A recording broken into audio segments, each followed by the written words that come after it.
Marc Marquez menggila di MotoGP Aragon. Marquez mampu sapu bersih kemenangan seri Aragon. Dari free practice 1, free practice 2, pole position di sesi kualifikasi, juara sprint race, dan ditutup dengan juara race hari Minggu.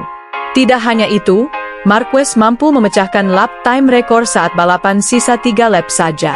Catatan ini benar-benar sangat gila.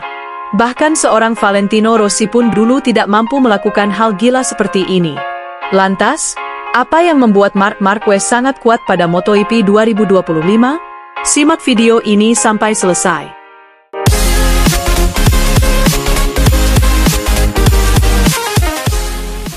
Marc Marquez menunjukkan jika ia adalah Raja MotoGP Aragon. Sang juara dunia 8 kali, menulis ulang sejarahnya di tanah kelahirannya sendiri.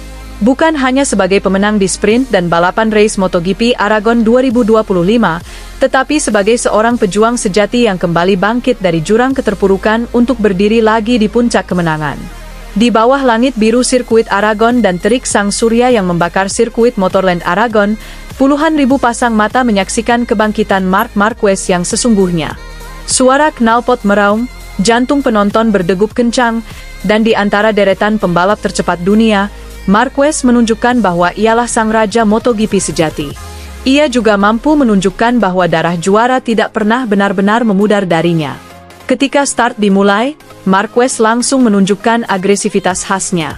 Perhatian seluruh dunia tertuju pada sang raja Aragon itu. Lap demi lap berlalu, dan Marquez seperti sedang menari di atas lintasan. Ia berhasil memecahkan lap rekor saat balapan hanya sisa 3 lap saja. Ia memberikan contoh ke semua orang bahwa jangan pernah mengubur mimpi walau itu tinggi. Sorakan meledak dari tribun utama. Ia memimpin balapan, ia berjuang sampai titik darah penghabisan. Marquez berjuang di posisi depan dengan ketenangan luar biasa. Setiap tikungan, setiap pengereman, setiap akselerasi, semuanya sempurna dan presisi. Di lap terakhir, para komentator nyaris kehilangan suara karena kegembiraan. Di lap terakhir juga para penonton jantungnya dibuat berdegup kencang.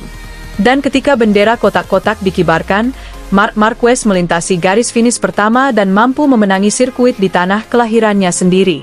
Tangannya terangkat tinggi, sorot matanya berkaca-kaca. Ini bukan sekedar kemenangan, tapi ini adalah penebusan. Ini pernyataan keras dari Marquez, saya telah kembali. Di Parc Ferme, saat Marquez turun dari motor, ia mencoba menghampiri seluruh fansnya. 1 tahun saya menunggu momen ini, ujarnya dengan suara bergetar dalam wawancara pasca balapan.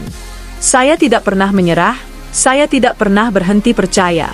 Dan hari ini, semua kerja keras itu terbayar. Kemenangan ini adalah kemenangan yang sangat berarti bagi Marquez sejak Oktober 2021. Setelah menjalani operasi lengan, pindah dari tim pabrikan Honda ke tim satelit Gresini Ducati, dan melewati masa-masa kelam penuh keraguan, Marquez membungkam semua kritik dari fans Valentino Rossi yang sempat mencaci makinya minggu lalu. Ia membuktikan ke seluruh fans padepokan Rossi bahwa tekad bisa mengalahkan rasa sakit. Bahwa seorang juara sejati tidak diukur hanya dari jumlah trofi, tetapi dari cara ia bangkit setelah terjatuh berulang kali. Kemenangan ini juga mengubah peta klasemen MotoGP 2025. Dengan tambahan poin, Marquez kini berada kokoh di urutan puncak. Seseorang yang kembali menjadi panggung kisah manusia tentang luka, tentang pengorbanan mati-matian, tentang keteguhan hati, dan tentang daya juang pantang menyerah setelah bangkit dari masa kelamnya. Dan di tengah semuanya, satu nama kembali menggema di seluruh dunia, satu nama yang mampu membuktikan ke seluruh dunia, satu nama yang akan menjadi legenda MotoGP. Dan nama itu adalah Marc Marquez. Sementara itu, Quartararo bukan nama sembarangan. Sejak merebut gelar dunia di musim 2021, ia menjadi harapan utama Yamaha dalam persaingan dengan dominasi Ducati dan Honda. Namun, sejak 2022 hingga 2025, performa Yamaha terus menurun drastis. Dalam wawancara setelah balapan di Aragon, Quartararo mengatakan, "Kami, Yamaha, terus bicara soal peningkatan, tapi nyatanya motor ini masih jauh dari kompetitif. Saya tidak bisa bertarung dengan Ducati atau KTM. Rasanya seperti balapan sendirian." Pernyataan itu menjadi sinyal keras. Ini bukan sekedar kritik biasa, tapi bentuk kemarahan yang terpendam lama. Salah satu sumber utama kemarahan Quartararo adalah lambatnya pengembangan motor Yamaha. Saat pabrikan lain seperti Ducati dan Aprilia bereksperimen dengan aerodinamika canggih, Yamaha justru stagnan. Teknologi mesin inline-4 Yamaha dianggap kalah tenaga dibandingkan mesin V4 milik Ducati, KTM, dan Honda. Dalam trek lurus, Quartararo nyaris selalu disalip dengan mudah. Insinyur Yamaha memang berusaha mengejar, termasuk merekrut teknisi dari Formula 1 dan memperluas kerjasama Eropa-Jepang, namun hasilnya belum terlihat. Quartararo bahkan menyindir lewat media. "Saya sudah 3 tahun bicara hal yang sama. Saya ingin motor yang bisa bertarung, bukan hanya sekadar finish." Dalam beberapa pekan terakhir, rumor makin menguat bahwa Quartararo tengah menjajaki peluang pindah ke Ducati, terutama ke tim pabrikan atau tim satelit Gresini menggantikan Alex Marquez jika tempat tersedia. Ducati sendiri memiliki 8 motor di grid dengan sistem manajemen performa yang sangat kompetitif. Jika salah satu rider seperti Alex Marquez naik ke tim utama atau keluar, posisi di tim satelit bisa terbuka lebar untuk Quartararo. Beberapa sumber menyebut bahwa manajemen Quartararo telah menjalin komunikasi dengan Ducati Choice sejak awal musim.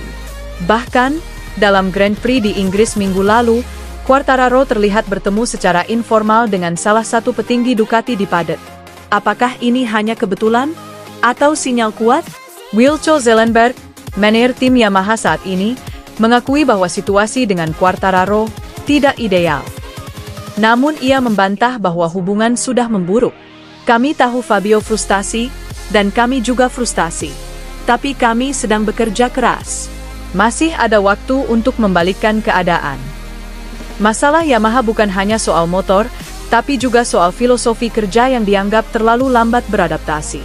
Beberapa pembalap sebelumnya seperti Maverick Vinales dan Jorge Lorenzo juga sempat mengeluhkan hal serupa. Sulitnya berinovasi cepat di bawah sistem Jepang yang konservatif.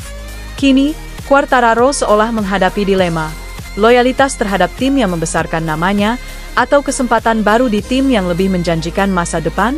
Musim ini mungkin belum selesai, tapi situasi Quartararo dan Yamaha tampak semakin tidak harmonis.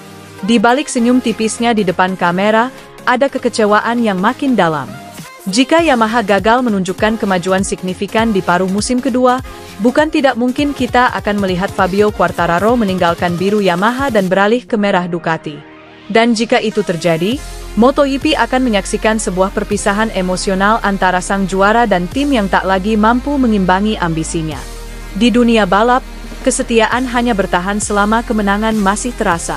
Dan bagi Fabio Quartararo, kesabaran itu tampaknya hampir habis.